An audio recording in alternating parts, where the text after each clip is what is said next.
জামালপুরে bus service সংস্কারের দাবিতে উত্তেজনার সৃষ্টি হয়েছে। সোমবার দুপুরে বৈষম্য বিরোধী ছাত্র আন্দোলনের নেতাকর্মীরা জামালপুর টাঙ্গাইল মহাসড়কের টাঙ্গাইল বাস স্ট্যান্ড মোড়ে সড়ক অবরোধ করে বিক্ষোভ প্রদর্শন করেন।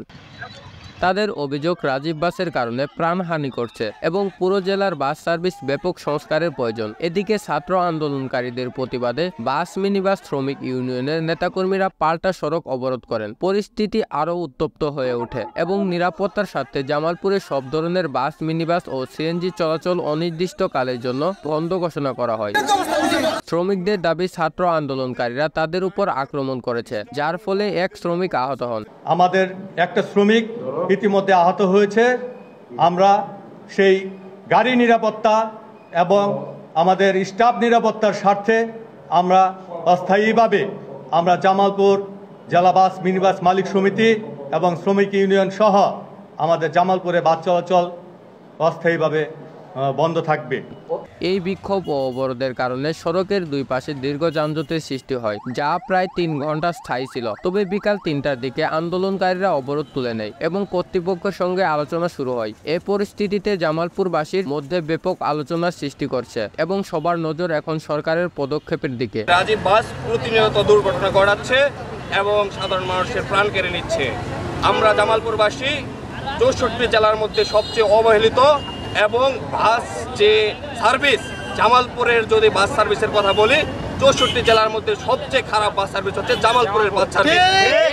এবং আপনারা যদি 100 জনগণকে জিজ্ঞাসা করেন যে রাজীব বাসের সার্ভিস কেমন, আমার ধারণা 100 জনই বলবে যে রাজীবের মতো কোনো খারাপ বাস জামালপুরে নাই এবং সারা বাংলাদেশে নাই।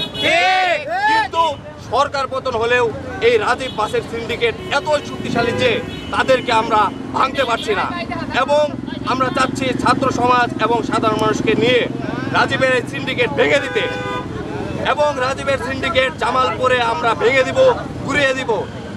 এবং গতকালও আপনারা লক্ষ্য করেছেন 2 জন মানুষের জীবন কেড়ে নিয়েছে রাজীব।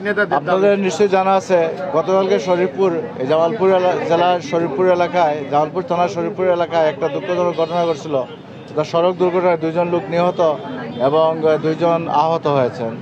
এই ঘটনার পরিপ্রেক্ষিতে কিছু বিক্ষুব্ধ জনতা, এখানে বৈষম্য বিরোধী ছাত্র আন্দোলনের সদস্য সহ অন্যান্য কিছু বিক্ষুব্ধ লোক আজকে এখানে জামালপুর শহরে এই জায়গায় বিসিক বাইপাস এলাকা বলে এখানে সড়ক অবরোধ করেছিল এবং এইটার প্রেক্ষিতে আবার অবরোধ পাল্টা অবরোধ, 2 পক্ষের মালিক সমিতি শ্রমিক সমিতির সাথে অবরোধ পাল্টা অবরোধ চলছে। আমরা উভয় পক্ষের সাথে যোগাযোগ রক্ষা করার চেষ্টা করছি। তাদের বিষয়গুলো আমরা পারস্পরিক সমন্বয় সাধনের মাধ্যমে কীভাবে অতি শীঘ্রই সমাধানের পর্যায়ে নিয়ে যাওয়া যায় সেটা আমরা চেষ্টা করছি। আশা করি অতি শীঘ্রই সমাধান হবে। এই আপাতত এই, ধন্যবাদ। অবরোধ কি আছে এখনো 2 পক্ষে? অবরোধ আমি জানতে পেরেছি মালিক পক্ষ থেকে আপাতত যাত্রীবাহী বাস, মিনি বাস, সিএনজি জাতীয় যাত্রী পরিবহন সেগুলো বন্ধ আছে। তবে আমরা উভয় পক্ষের সাথে যোগাযোগ করার চেষ্টা করছি। আশা করা যায় সেটা এই সমস্যার সমাধান অতি শীঘ্রই হয়ে যাবে। ধন্যবাদ। নাইমুল ইসলাম নাইম, জামালপুর নিউজ। জামালপুরের যে কোনো সংবাদ পেতে জামালপুর নিউজ ফেসবুক পেজটি ফলো করুন। ধন্যবাদ সবাইকে।